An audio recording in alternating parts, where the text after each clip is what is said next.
Homage to my Guru, protector Manjushri, who holds to his heart a scriptural text symbolic of his seeing all things as they are.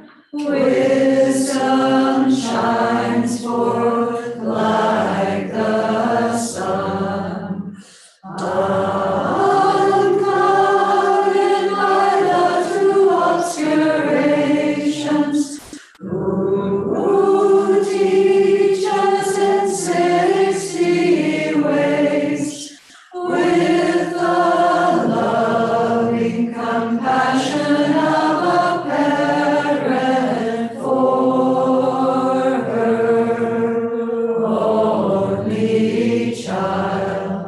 All wanderers caught in the prison of samsara, confused in the darkness of their ignorance, overwhelmed by suffering, use dragon thunder like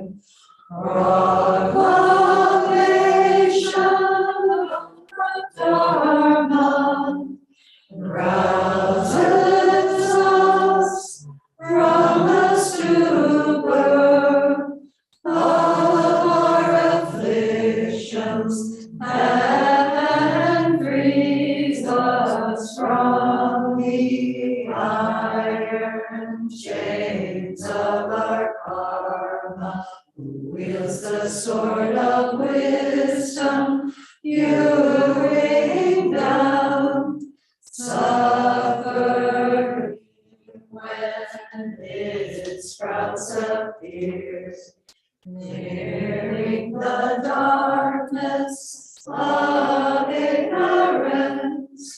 Whose princely body is adorned with 112 marks of the Buddha.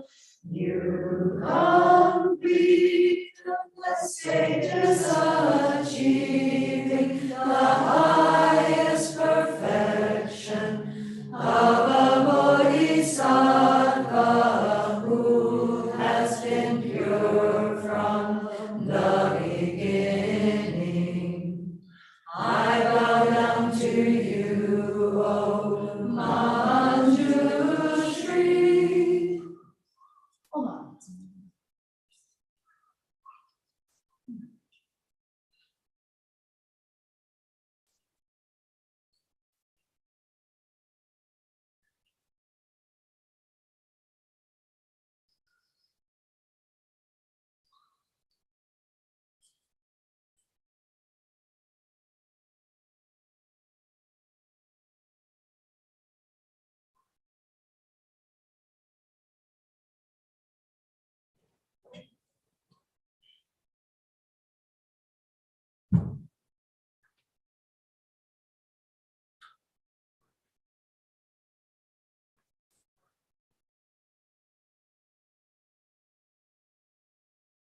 Omara.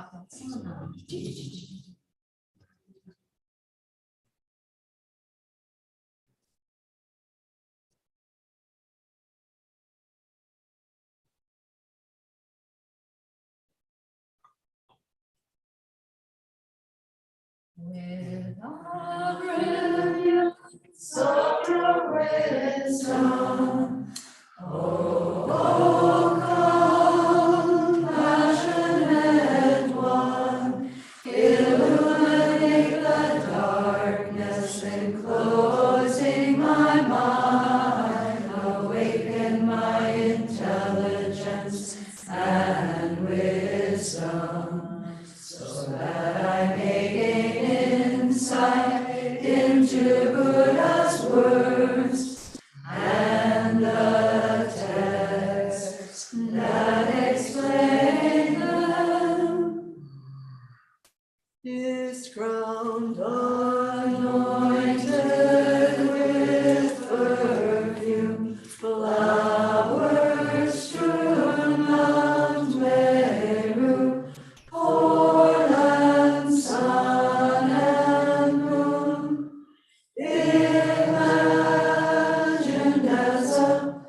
Buddha land and offer to you. May all beings enjoy this pure land.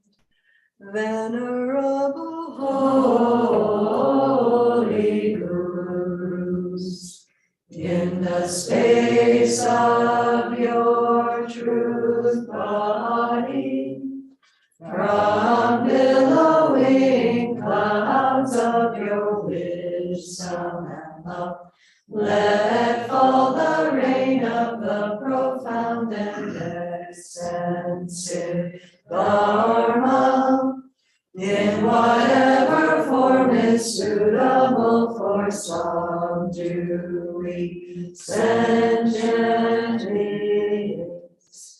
Idam Guru Ratna Mandala Kamirayami. I take refuge until I have awakened in the Buddha, the Dharma, and the Sangha. By the merit I create by listening to the Dharma, I will attain Buddhahood in order to benefit all sentient beings. I take refuge until I have awakened in the Buddha, the Dharma, and the Sangha. By the merit I create by listening to the Dharma, I will attain Buddhahood in order to benefit all sentient beings. I take refuge until I have awakened in the Buddha, the Dharma, and the Sangha. By the merit I create by listening to the Dharma, I will attain Buddhahood in order to benefit all sentient beings.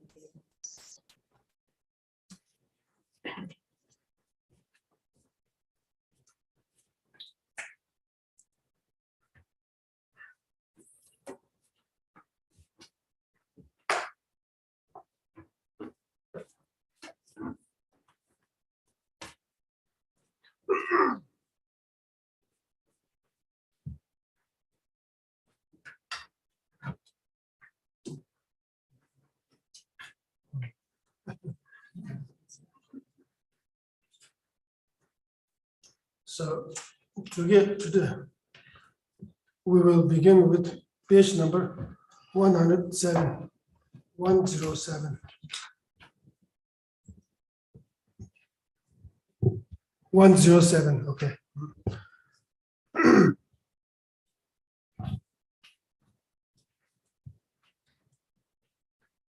So I will begin with the root text. The root text, okay, with one verse, okay. At this point, the first cause of full awakening, the perfection of generosity, becomes preeminent, committed to giving away even his very flesh. Giving becomes a sign to infer his unseen qualities, okay. So I will begin with this verse, okay. So here, at this point means, at this point means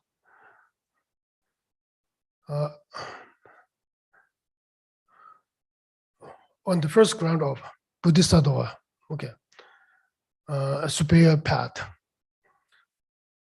The cause of the first cause of full awakening here refers to the perfection of generosity.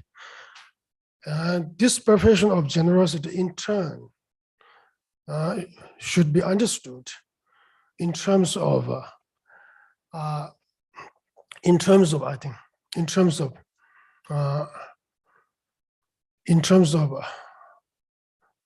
superior, in terms of, I think, in terms of a quality that is belonging to a superior path, okay.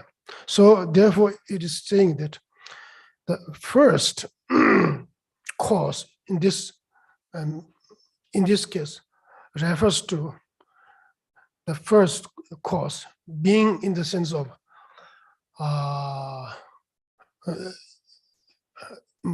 the first cause in terms of, I think, superior in terms of being qualified, I think, being qualified by a superior path. Okay. So becomes preeminent, superior. Okay, the perfection of generosity becomes superior or preeminent on attaining the first ground of Bodhisattva. Okay, first superior ground of Bodhisattva would be better. Okay, and but when we say the preeminent is very, it's not very clear cut. It is we cannot understand this,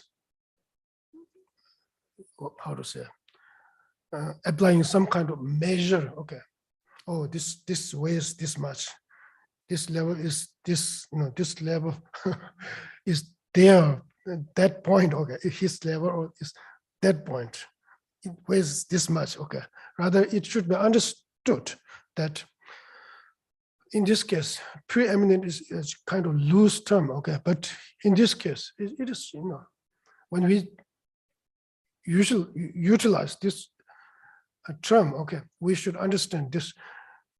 We should understand the meaning of this, how to say, meaning of this very, I think, meaning of this as a certain, I think, meaning of this, we should understand meaning of this as a, as a certain point. Okay, as a certain point. Okay, not, we should not, how to say, we should not translate this into, how to say, many different meanings that could be, that could be, how to say, understood otherwise or linguistically. So therefore, in this case, preeminent generosity, perfection of generosity, preeminent or superior perfection of generosity means it should be understood in terms of, how to say, having qualities, having qualities, or I think supported in terms of having in terms of having amazed the almost one countless eons of wisdom and skillful means. Okay, so when you think about this, okay, amazing or having accrued skillful means wisdom in the span of, I think, in the span of almost one countless eons. Okay, then one countless eons. Okay, so we can understand that is just, immense. His the level of perfection generosity is just immense. It's just, we cannot, how to say, we cannot measure it just, in a simple way. Okay, so that is the, that should be, how to say, we should, we should bear this in our mind. Okay, and then generally becomes preeminent, committed to giving away even his very flesh, committed, and giving becomes assigned to him for his unseen qualities. When we say unseen qualities here, in illumination of Tsongkhapa's illumination of thought, he says sattvavala soba, means the qualities such as having attained ground. Okay, but whereas auto commentary of the entering middle way, Chandragiri does not, how to say, specifically point out any kind of, any kind of level or first bhumi or second bhumi, etc. Okay, but where? But instead, he just pointed out. He just points out the inner qualities of Bodhisattva who has on the first ground. Okay, so that's the good, very I think inner quality, rather than first bhumi. Okay, it's very hard to infer such and such a person has attained first bhumi by merely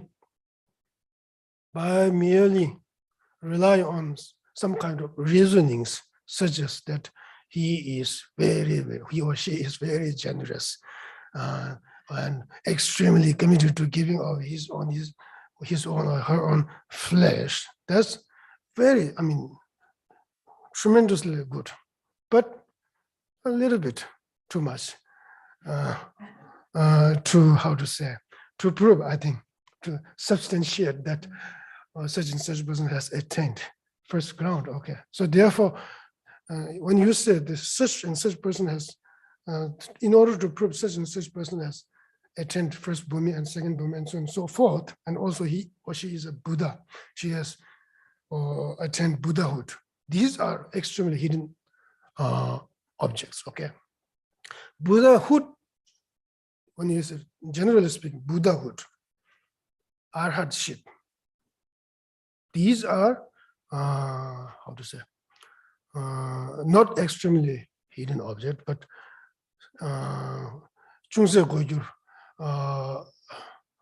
slightly hidden object. Okay, that means we cannot substantiate, we cannot ascertain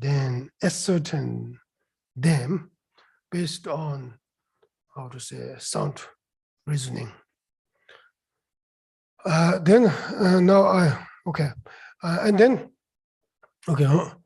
Giving becomes assigned to his to infer his unseen qualities. Okay, that's the meaning. Okay, and then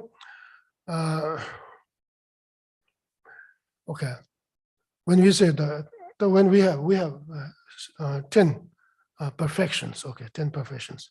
The perfections of giving, moral practice, patience, effort, meditation or concentration, wisdom, and the 7th one is skillful means. Then Mulam aspirations, top strength, and the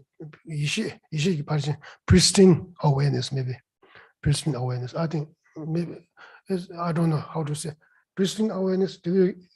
Okay, it's very tricky to translate. Yeah, Yishiki Parjin. Ye is pristine. Ye pristine, I think. Okay. Primordial. Okay. Awareness. Pristine. Okay. But okay, the term is not that very important. But what is important is that we need to understand the meaning. Once we use this term, then we need to immediately understand or the right meaning. Okay. So on the first level, on the first Bodhisattva level, he or she has attained superior or preeminent perfection of giving or generosity, but they have not, I think, attained the level of perfection, the level of perfections that of, I think, moral practice and so on and so forth. Okay. To the extent he or she has attained the perfection of wisdom, the perfection of giving or generosity. Okay. So this is when we align. Okay, 6 perfections. 10 perfections can be condensed, are subsumed. I think are subsumed under 6 perfections. Okay, so when we think about, we can think 10 perfections in terms of 6 perfections. That is a little bit more convenient. So when Buddha talked, or when Buddha teaches, the first, when Buddha teaches, when Buddha was teaching in terms of 10 or 6 perfections, okay, he first taught perfection of giving, okay, instead of teaching moral practice, patience, effort, and so on and so forth. So this is because, I think, this is because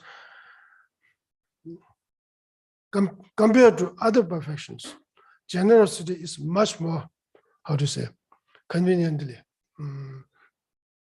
much more easier to be practiced. Okay. And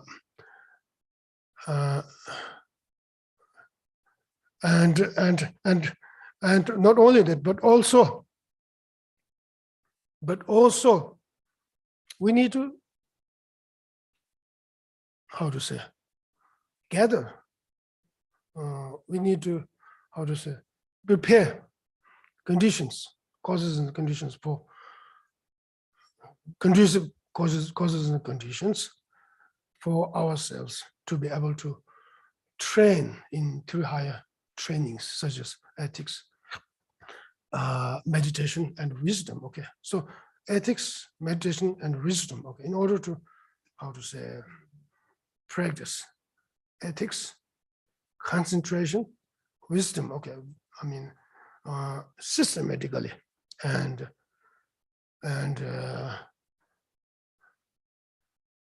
systematically, I think, and thoroughly, maybe. Okay, we need to, how to say,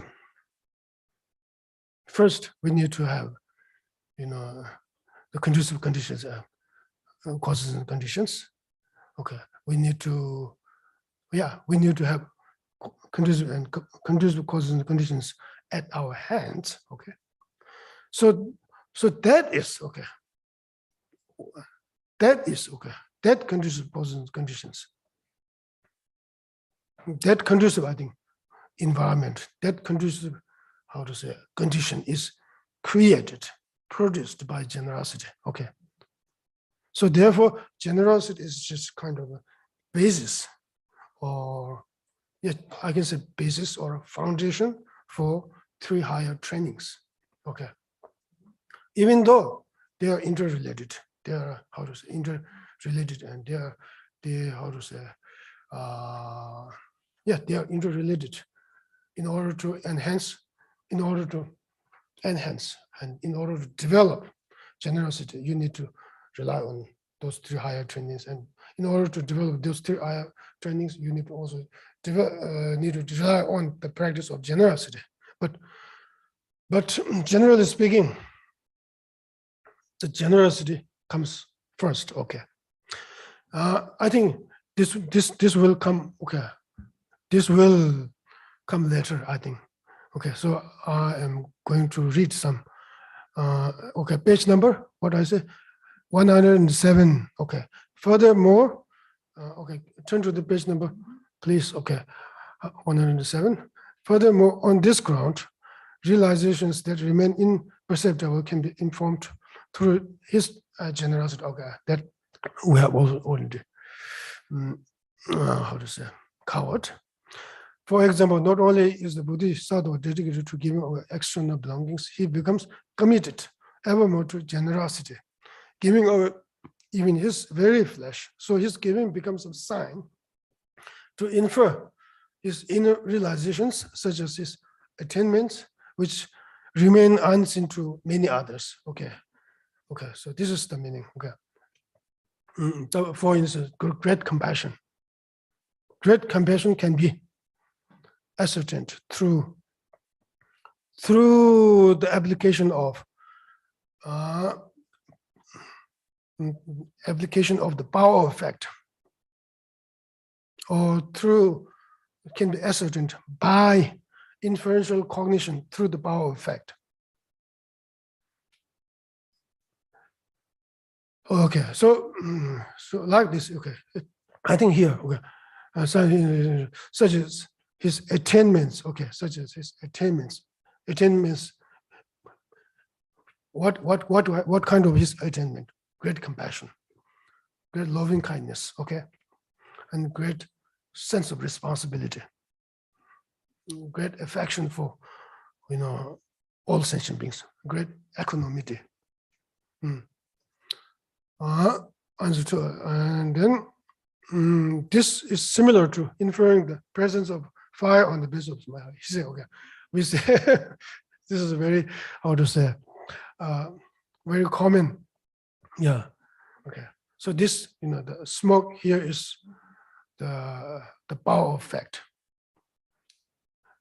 to be utilized, to infer, okay, to be utilized in inferring the presence of fire. Okay. This stanza describes how the Bodhisattva is free of the attained possessiveness in relation to giving away his body, life, and material resources. Well, as I said yesterday, this is very important, but also we need to put something else. Free of the taint of possessiveness in relation to giving away his body. This can be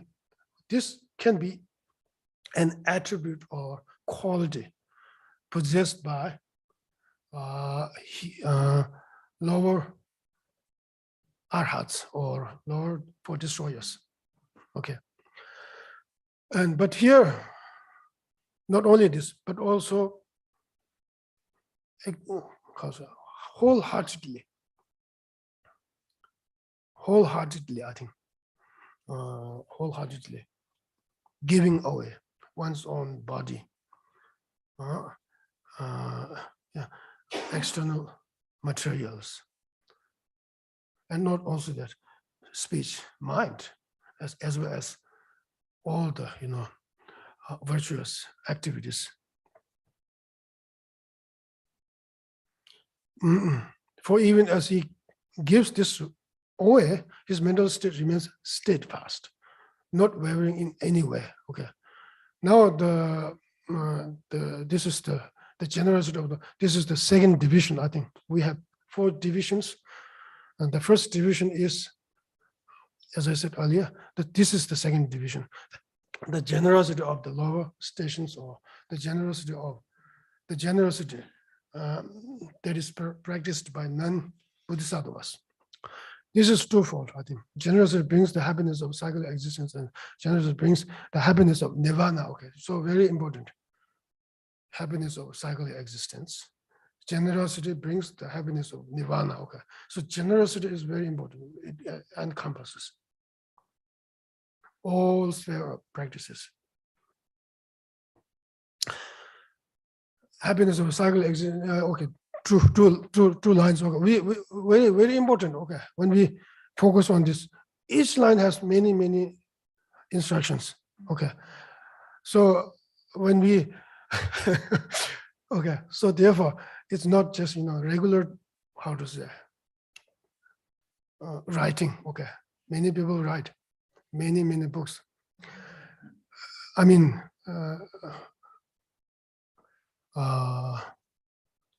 we have just little text in compared to the old text. Little text for Buddhists. Okay, little text, even though we have hundreds. So therefore, I mean,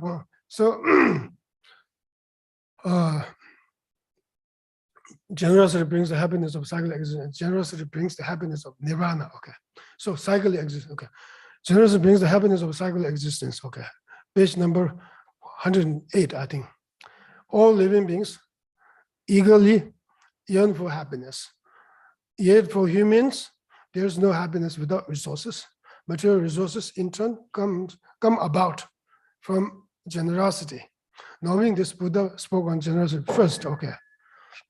So, okay, for this verse, Tsongkhapa explains that all of these living beings eagerly yearn for happiness, which helps rectify or remedy such sufferings as hunger, thirst, sickness, heat, and cold. Yet for humans and their like, humans and their like, there's no happiness without consuming the resources that are objects of desire: food, drink, cures against sickness, clothes, and shelters. Okay, see, okay. So, okay, so, okay. No, okay. Such as that, okay. So, I should say, yet for humans and their like, there's no happiness without consuming or without enjoying the resources, such as, I think, such as that are the objects of desire: food, drink, cures against sickness, clothes, and shelters. For instance, heaters, we have air conditioners, means of transportation, conducive conditions for producing food, drinks, medicines, and so on. Okay, all of these, resources, all, that we can imagine. Okay, all of those resources, conducive resources, are produced by generosity, and without having, enjoying the, produce the result of those resources. There's no, mundane happiness in human realm. Okay, so therefore, every mundane happiness or joy, or samsaric happiness or samsaric pleasure are produced or brought about by generosity. Okay. Because each and every samsaric pleasure is considered or is regarded as a merely alleviation of some level of suffering. Okay, not there's nothing, there's no any samsaric happiness or pleasure that can stand as a joy by its own nature. Okay. Oh, this is very important. Okay. So we, normally we, mistake samsaric pleasure for true or reliable pleasure. Okay. So, so this samsaric is very important here, samsaric. And then, so knowing that these resources in turn comes about from the accumulation of merit born of generosity in the past. The Buddha, who perceives the minds of all beings, thus spoke on generosity first. Leading others to this way is easier as well. Okay. Leading others to this way is easier as well. Okay, leading others to this way is easier as well means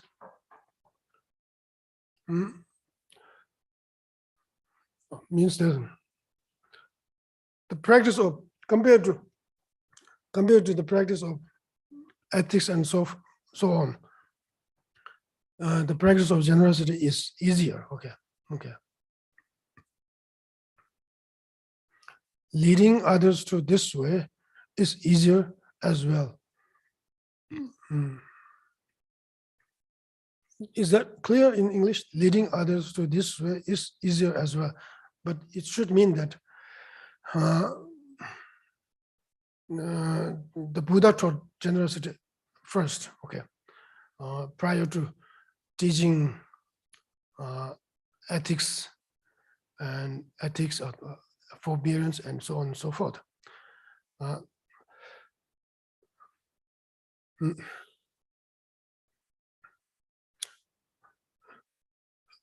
So forth. Okay, because of the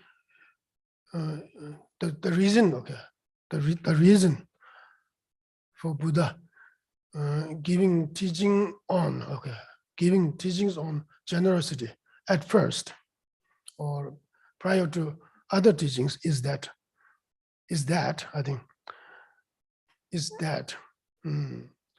the practice of generosity is easier compared to the practice of ethics and so on. Okay, that's the meaning. Okay, leading others to this way is easier as well. Okay, those with weak compassion and ruthless minds who seek their own welfare and enthusiasm. Okay, now when we say talk about, okay,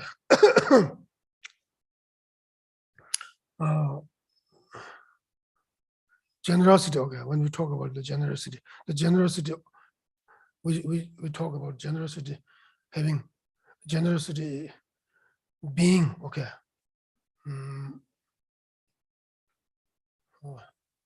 generosity being, generosity as being the cause of, I think, producing the resources, okay, and therefore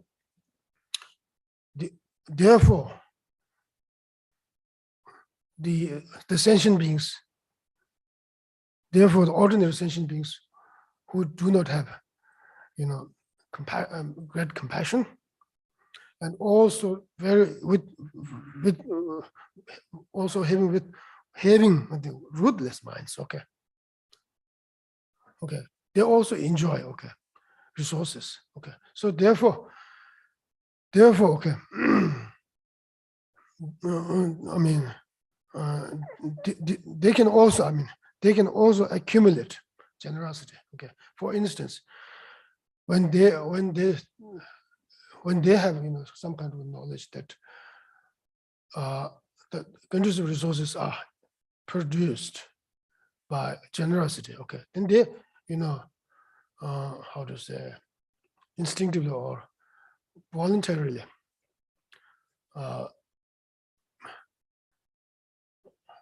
engage in the practice of generosity, but not just, for the sake of for the sake of others, just for the sake of oneself, okay.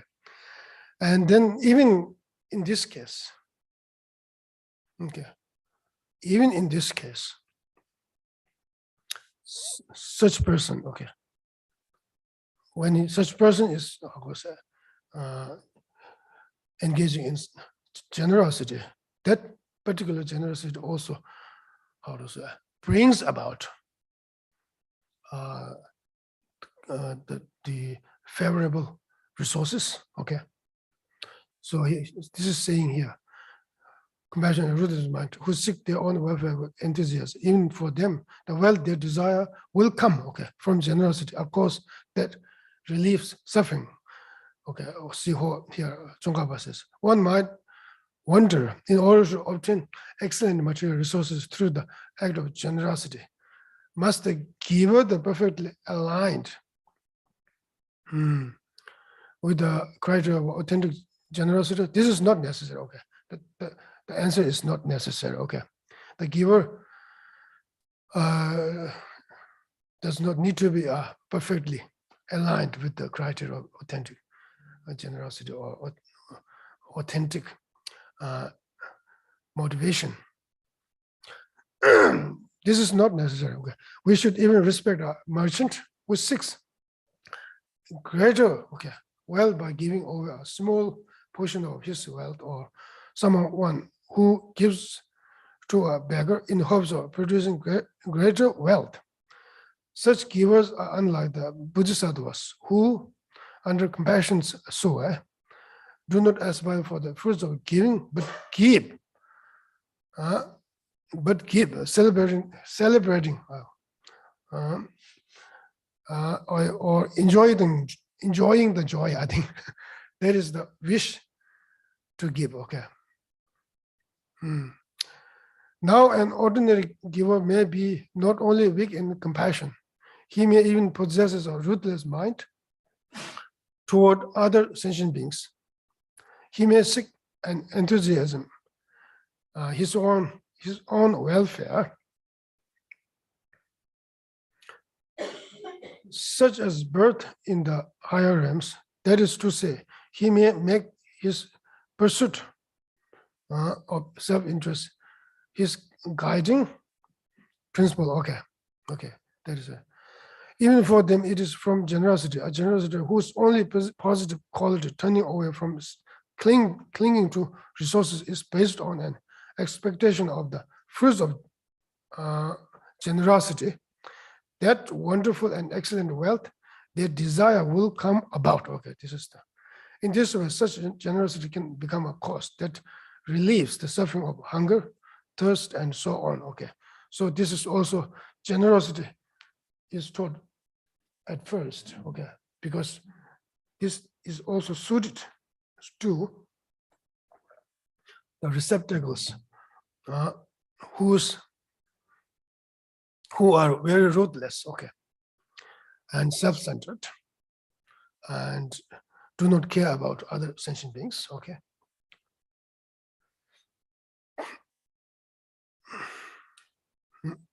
So, okay.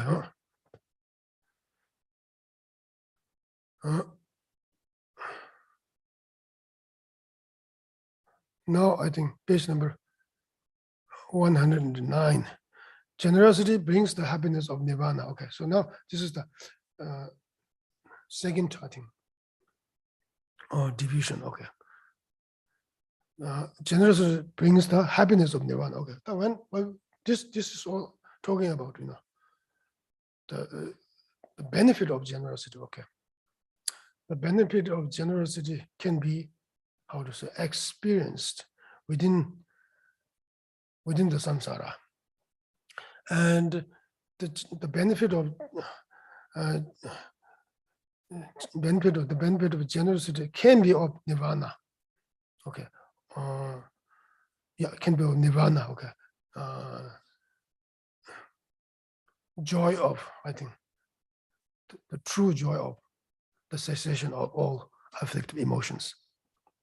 So here, the second, I think here, the first, okay, that the generosity has two results. Okay, the first is that all the happiness that we have, how to say, that we have in the samsara are, how to say, resulted by generosity.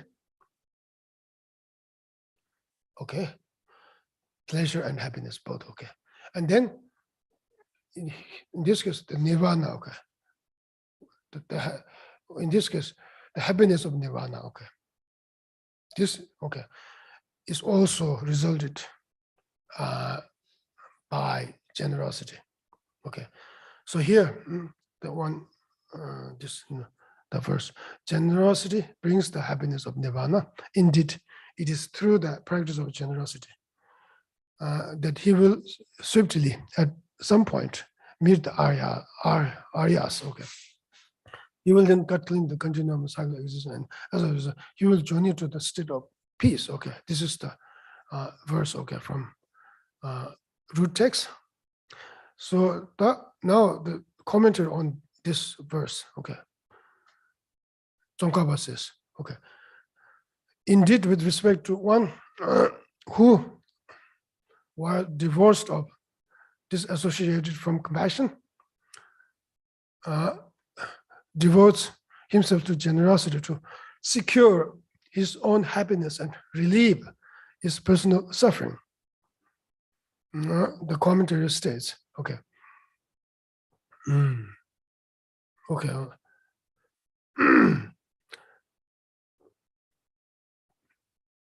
So, okay, the sublime one wants to work among those who give.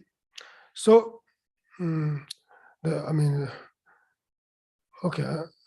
his personal suffering states. Okay, I think, indeed, with respect to one who, while divorced of compassion, devotes himself to generosity to secure his own happiness and relieve his personal suffering.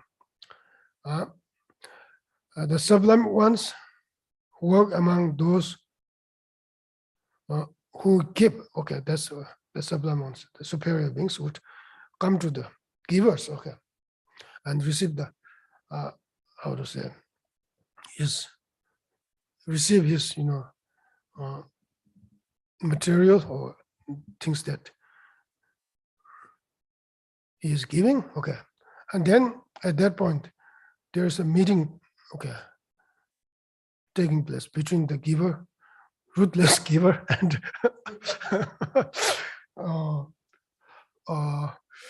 superior being, okay. And then at that point, that is a very, very, very good opportunity for the superior being also, okay, superior being, okay, also, because that's the opportunity for him to help such giver, okay, who wants to be happy, but constantly going backward, going astray, okay.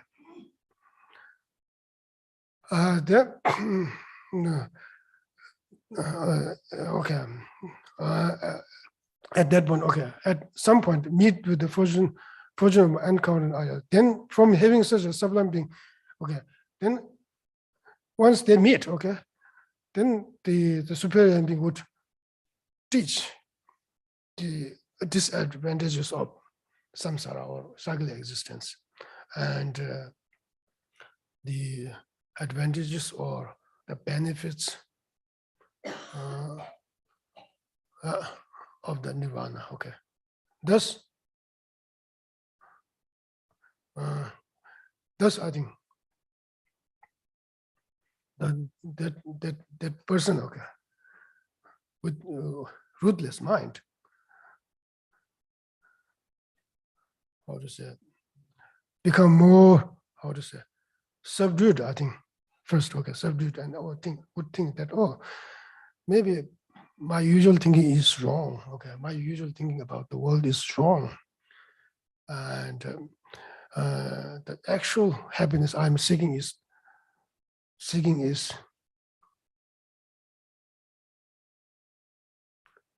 not the actual, I think, is actual happiness I'm seeking is not that one I'm normally seeking, okay, and gradually, okay, gradually, as he receives the teaching, gradually, his mind, I think, become more and more receptacle, more and more conducive to achieve everlasting happiness, genuine happiness, and also alleviate the all kinds of suffering, okay. So that's the very important, okay, the important and importantly beneficial environment that is created by generosity. Then he will come to, okay, perceive the cyclic existence is bereft of beneficial qualities. He will then actualizing the uncontaminated part of the arhas, uncontaminated, stainless, uncontaminated part of arhas means, for instance, the wisdom realizing emptiness without having mediation. Come to eliminate ignorance and thus cut clean the continuum of cyclic existence, the continuity of birth and death since beginningless time. And as a result of meeting with the sublime one, he will journey to the state of peace, the attainment of Sharvaka Nirvana, and that of Pradhyaka Buddha. Okay. Okay, so this is all. They will do. Okay. Now, not only that, okay, we need to add something else here. Not only need to Nirvana and Pradhyaka Buddha, but also Bodhisattva. Okay. Okay. So this is a kind of implicit meaning. Implicit meaning. What we have talked here is explicit, explicitly conveyed. So implicit meaning here should be that not only that, but also when the giver with rootless mind meeting with the Aryas who have, Aryas or superior beings who have good knowledge about Mahayana Okay, Aryas, I mean, they will also talk about this. And if that is a Bodhisattva, okay, Bodhisattva, superior Bodhisattva, then there's more possibility, okay, there's more possibility that the giver would lead to a Bodhisattva way of life, okay. Yeah, that's okay. And this is more, there are many, many causes and conditions involved. So therefore, we need to deal each and every those causes and conditions differently, I think. The generosity of Bodhisattva, okay. Generosity of, now the generosity of Bodhisattva, okay. This has 4 parts, okay. When we're talking about the generosity of Bodhisattvas, this has 4 parts. The generosity of Bodhisattvas must be understood in terms of 4, how to say, parts or 4 divisions, okay, 4 descriptions, okay. The unique benefits of a Bodhisattva's generosity. How the discourse on generosity is primary for both types of practitioners. Is primary or essential or very important, I mean, for both types of practitioners. Both types of practitioners means that Bodhisattvas and also the sentient beings without having attained great compassion. The types of joy a Bodhisattva obtains from engaging in generosity. The types of joy Bodhisattva obtains from engaging in generosity. Okay, this is the 3rd. No, this is very important. These are very, very important. The types of joy a Bodhisattva obtains from engaging in generosity. And then the 4th is whether the Bodhisattva suffers when giving away the body. This is good, but not that very important, but necessary. 4 parts, okay. Now the unique benefit of a Bodhisattva's generosity, okay. So this is very tremendous, okay. Those who keep in mind, okay, this is Tsongkhapa's explanation of that verse.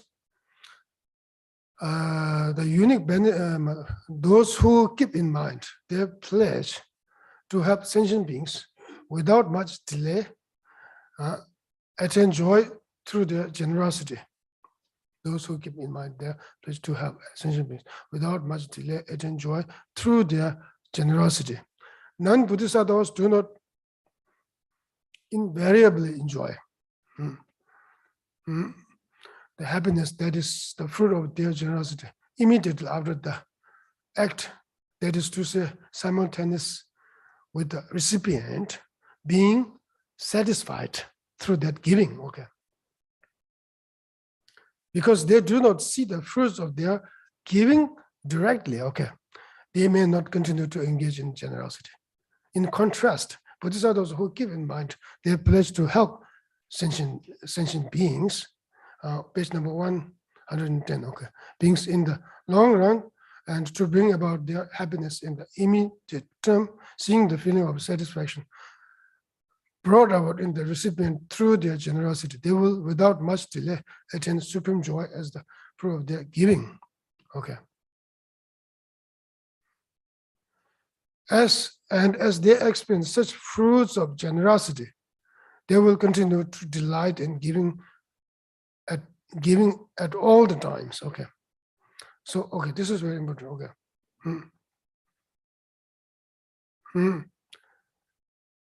So, okay, the result of how to say, giving, okay. The Bodhisattvas, okay, when Bodhisattvas engage in giving, the result of giving is immediately experienced by Bodhisattvas, whereas ordinary sentient beings who lack genuine compassion for sentient beings, they do not, how to say, invariably, uniformly, they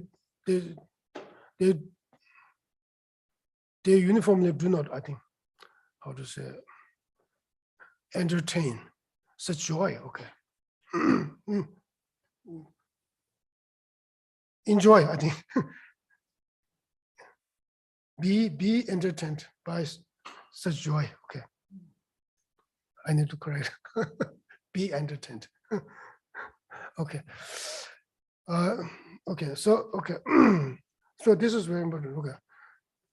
This joy is, when we say joy, it's easy to say, but it's tremendously, extremely, how to say, immeasurable joy. Okay.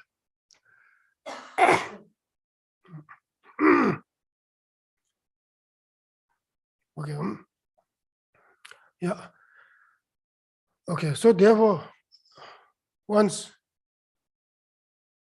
Buddhism, even just tiny piece of food, or just a small, small amount of food, drink, or some kind of clothing. If Buddhism would give away these things to sentient beings, okay.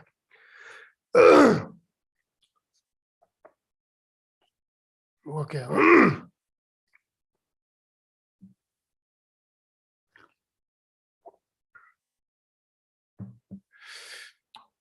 They immediately, I think, experience the joy. Okay.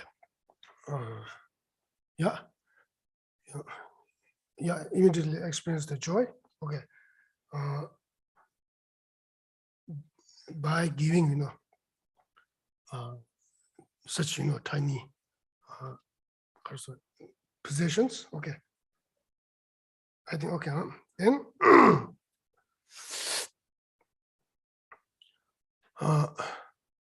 okay.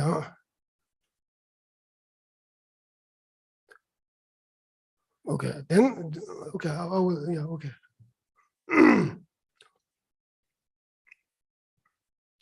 Okay. Yeah.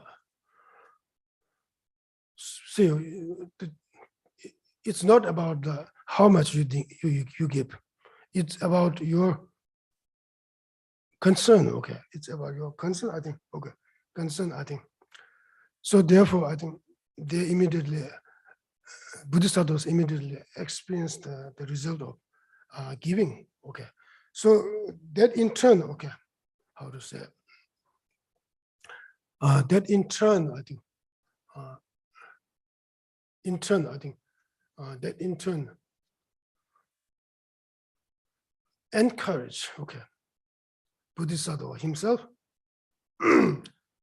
to engage in generosity over and over, okay, over and over, okay, for all the times, I mean. Now,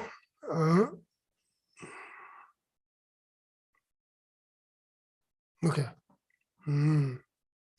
because they do not see the fruits of their giving, or they may not continue to engage. Okay, so with respect to the other sentient beings who do not have genuine compassion, they are not so enthusiastic about giving. Okay, and they do not, how to say, experience the result of giving instantly. Therefore, in the future, okay, they may, it is possible for themselves to, how to say, it is likely and possible many times it happens, and also possible for themselves to be discouraged, okay, to engage again in generosity or giving away possessions. Okay, now,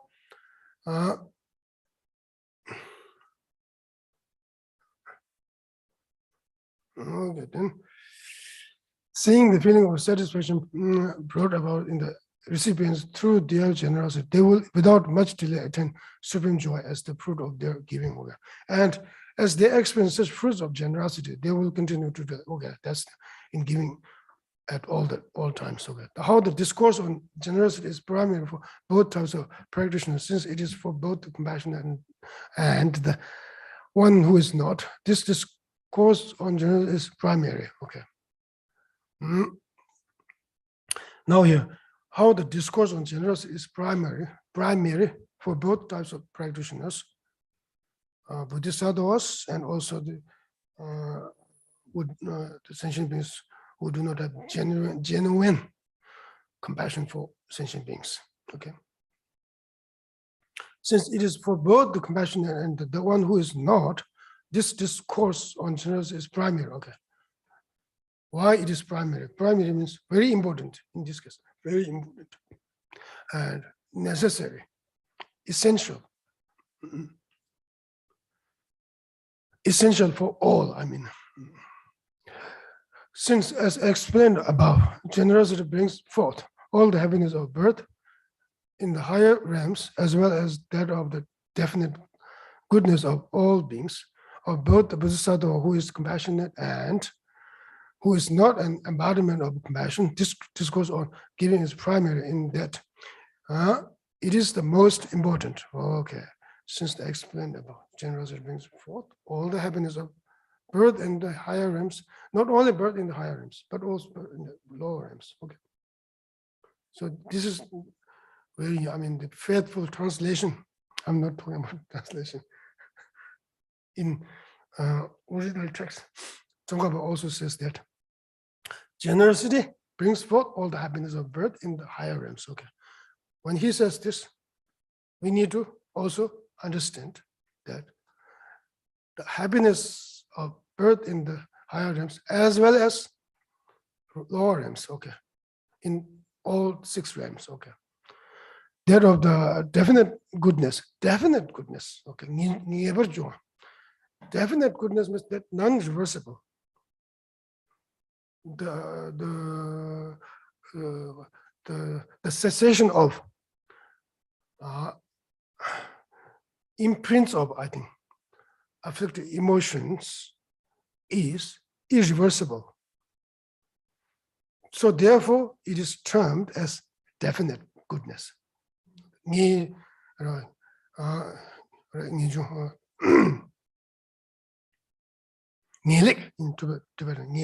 Goodness, definite, that's the meaning. I think, where is that? I remember somewhere in Geza Rinpoche. Oh, I see. The commentary on Precious Garland by Geza Rinpoche describes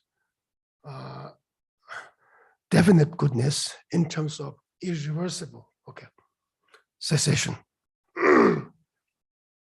About the Bodhisattva who is compassionate, who is not an embodiment of compassion. This is what we're giving us. Okay, this is what. Now the friendly letter states, okay, letter written by Nagarjuna, okay, to one of his friend king, okay.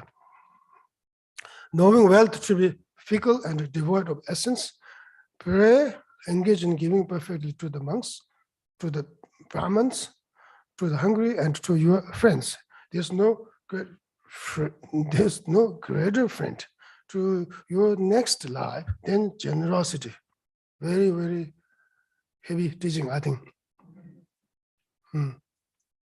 What is in it?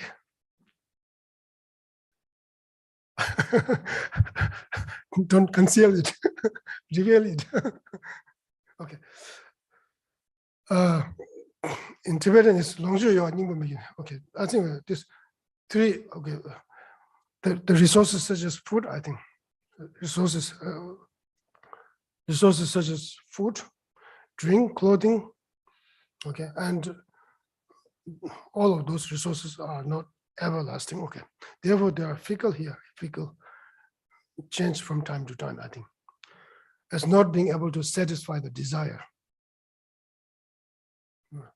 As they're fickle, okay.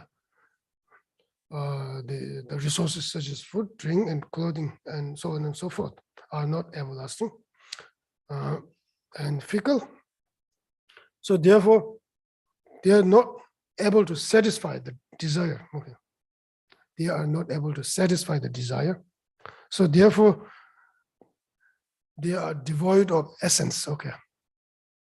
So the devoid of essence. Devoid of essence means unsatisfying. If it is satisfying, then it has essence. If it is not satisfying, then it is essenceless or devoid of essence. Fickle is one point. Okay, fickle is reason. Fickle establishes the being of, establishes, I think, the quality of being devoid of essence.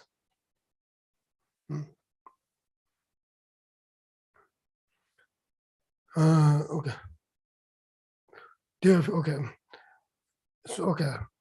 So by understanding, I think their nature, okay, as essenceless, unsatisfying.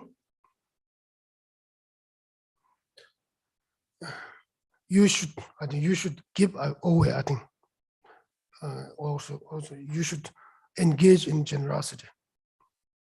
Well, you should give away your possessions to the field of good qualities, such as fully ordained monastics and Brahmins. Okay, this is only just examples. Okay, fully ordained monastics and teachers and so on and so forth. Okay, I mean the field of good qualities is the main thing, and then to the field of suffering-stricken beings, to the field of suffering-stricken beings, like those who are hungry and sick, and also to the favorable fields, such as Dharma teachers and one's own parents. Okay. So basically, they're talking about the three different fields to give away to. Okay.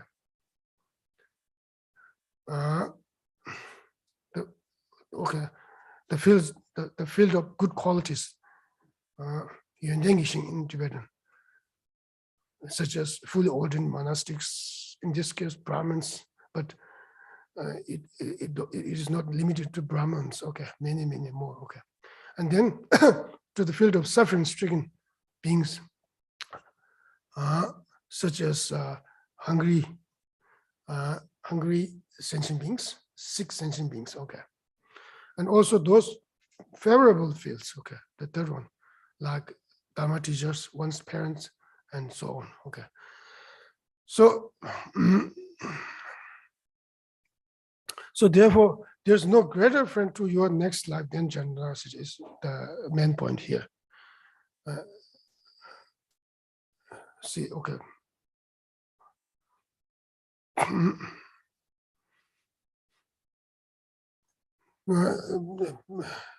Greater friend simply means someone who is helping or who is helping. Okay, who is helping you is your friend. If he or she does not have you, they should not be your friend. Okay, so so here friend means okay, I will stick to the okay. Greater friend, okay, friend means just help or benefit you or help you. So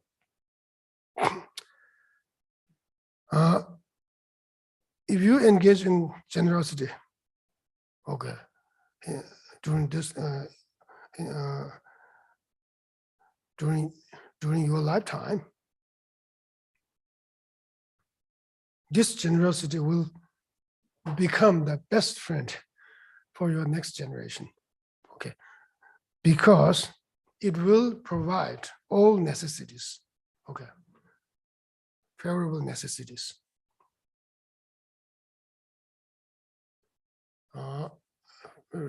Necessities to enjoy samsaric pleasures, as well as to enjoy the happiness of nirvana. So therefore, generosity is considered to be the best friend, I think, proved to be the best friend. Okay. Okay, no. Now, third, I think, division. The types of joy a Bodhisattva obtains from engaging in generosity. This is the third division. Okay. If simply hearing or thinking of the phrase given me, is that the translation? If simply hearing or thinking of the phrase give me, okay. I think if I would say, if simply thinking of the phrase give me, that just been heard, okay, brings such joy to the children of the conqueror. Joy not experienced even by the arhats who enter into peace. What need is there to speak of the joy when giving away everything? So this is very important. No? Simply hearing or thinking, simply thinking of, I think better. If simply 지들 진실대로 되었으면 계세 대중 대답도는 쉬워져 되어지면 탐제다 다시 뮤직. That's the verse. Meaning, if simply thinking of the phrase "give me," that just been heard. Okay, brings just joy to the children of the conqueror. Okay, so much joy to the children of the conqueror, the Bodhisattvas. Okay, so I think the little baby, I think mother has a lot of affection for their children, especially when they are very little baby. I see before I came here, when I was there, 1 week in Seattle, my brother has a little baby, and the mother is taking care of her so much, affectionately. So I look at this, how much she is taking care of her baby, how affectionate she is for her baby. And that's, where it's just kind of very, I don't say, it's a kind of a teaching for me. So it's, so since the mother has a great affection, okay, for her child, when she or that baby, okay, how to say, respond, okay, to her, okay,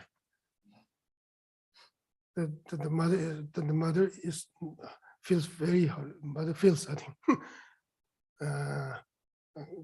great joy, okay, experience great joy. I think, so like that, okay, since the great affection, okay, pure great affection has been established in the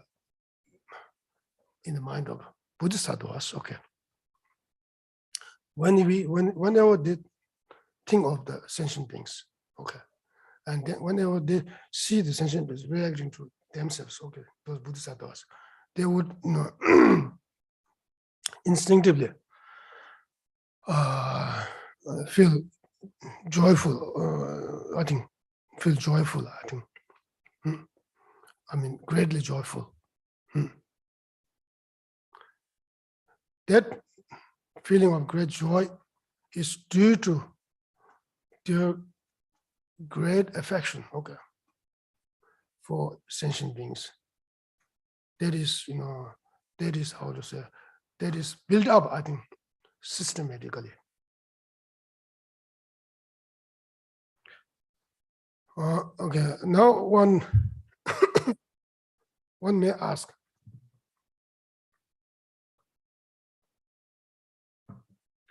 What kind of extraordinary joy arises in the Bodhisattva when recipients are satisfied through material resources, the very cause that underlies the Bodhisattva's dedication to the act of generosity.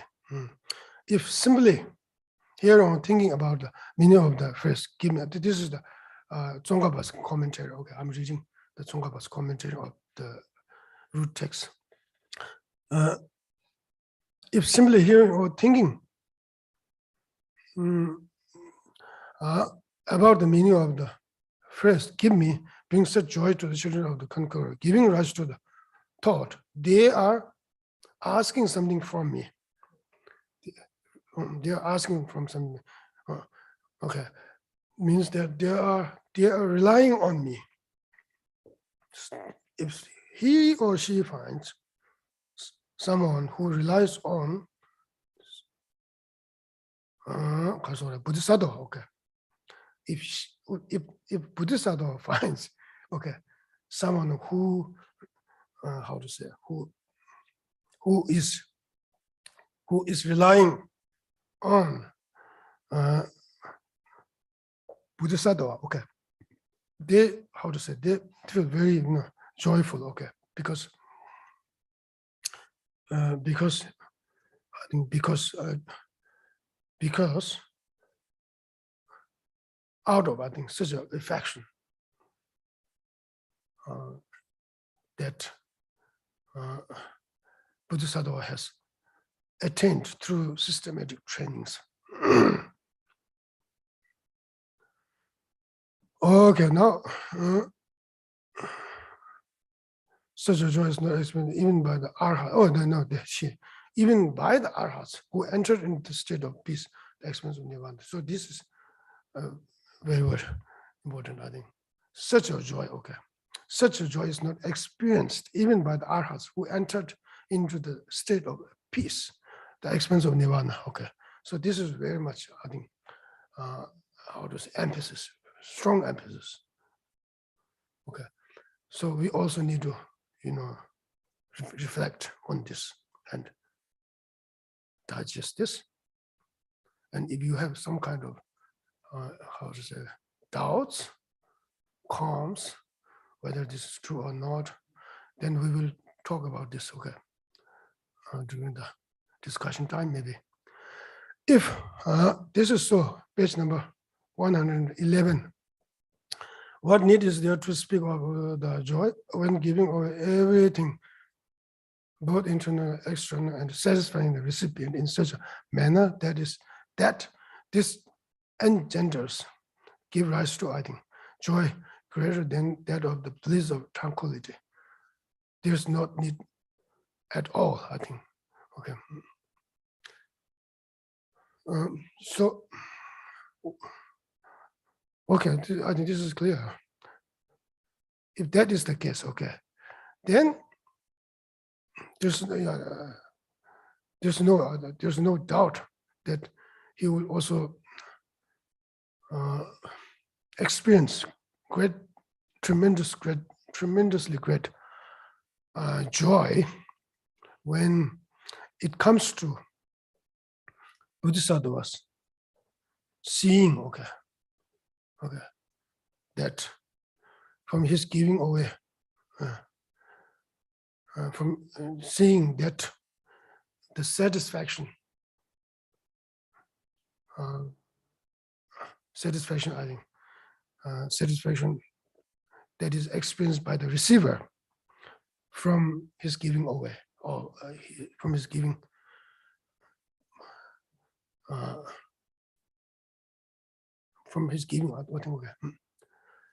When one's mind is attracted to the bliss of tranquility, okay, this is also important difference. When one's mind is attracted to the bliss of tranquility, the cessation of contaminated aggregates, bliss of tranquility, which means bliss, tranquility.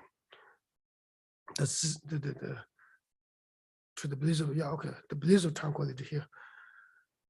Meditative equipoise into, I think, the cessation of cessation of contaminated psychophysical aggregates. When one's mind is attracted to the bliss of tranquility, one becomes diverted from others' welfare. Okay, this is a deficiency. This is a deficiency. Okay, and disadvantage. It holds you back from progressing along with the path leading to Buddhahood. In contrast, when one's mind is inspired by the Bodhisattva's joys as described above, this would engender even greater enthusiasm for pursuing the welfare of others. Okay.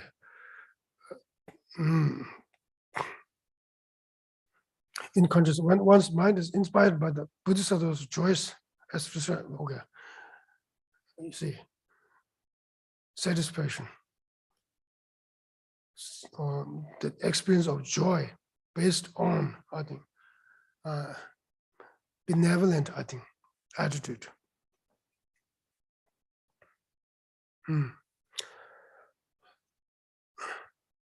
So this, this kind of experience further gives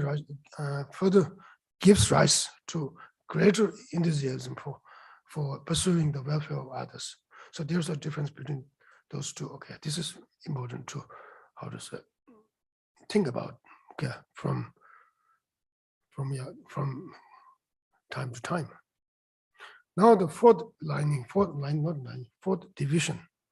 Whether the Bodhisattva suffers when giving away the body. Okay. If asked, does a Bodhisattva who gives away his outer and inner belongings, who has been described as engendering excellent bliss on the bliss of giving, experience physical pain? Okay, this is a question. Bodhisattva who gives away his outer belongings, who has been described as engendering excellent bliss on the basis of giving, experience physical pain. Now the question is a little bit general question, so we need to split this question into two.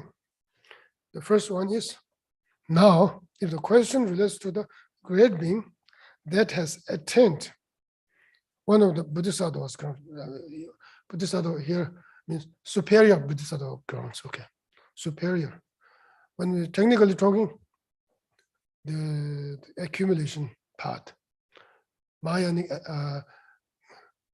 great vehicles, accumulation part, preparation part are considered to be Bodhisattva's grounds. Okay, technically too.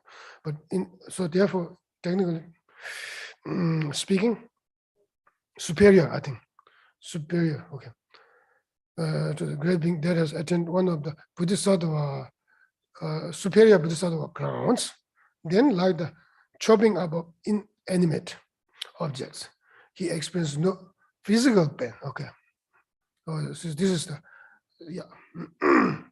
there's no physical pain. So in this case, there's no anesthetics. Okay, there's no when talking about this, it is not talking about in the case of administering some kind of anesthetics. It's just literally chopping up of your limbs or one's own some parts of one's body. He experiences no physical pain. Okay, so this is very difficult to understand. This should be also treated as an extremely hidden object. Okay, whether he has pain or physical pain or not. Okay. Gangana Ganja Sutra, for example, states the following. It is thus said there is a great force of sala trees. Okay, and some people appear and cut a sala tree. The remaining sala trees do not feel attachment or aversion or conceptualization or thorough conceptualization toward them with the thought that tree has been cut. We haven't been cut yet. We haven't been cut. We don't need to say yet. We haven't been cut. Okay. So to the Bodhisattvas, forbearance.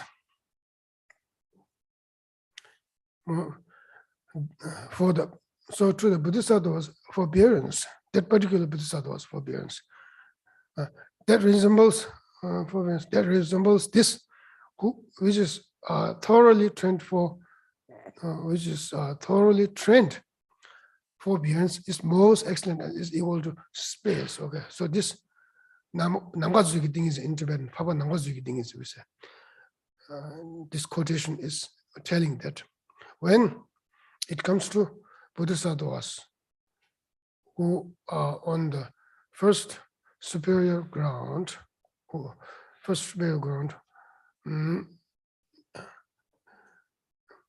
having, how to say, cutting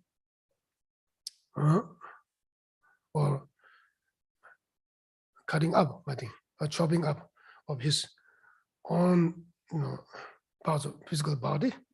There's no any physical pain to him or her. Okay.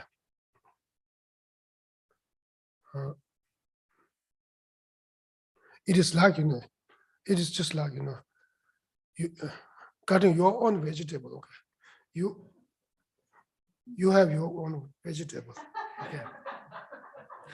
In the kitchen, when you cut up or chop up your vegetable in the kitchen, okay, you think this is my vegetable, this is Abbey's vegetable, okay. Okay, Abbey does not suffer physically when you chop up the vegetable. Oh, just like that, okay, okay.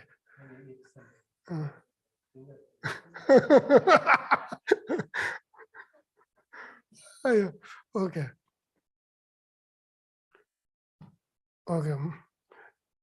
And is equal to space is very, very, how to say, very strong statement. Is equal to spaces. There's no limit to space. Okay. So therefore, the forbearance of the Bodhisattvas who is on the first superior ground has no limitation, just as the space does not have limitation. The precious garland truth says, I think we should stop here. I think the precious garland truth says, I think.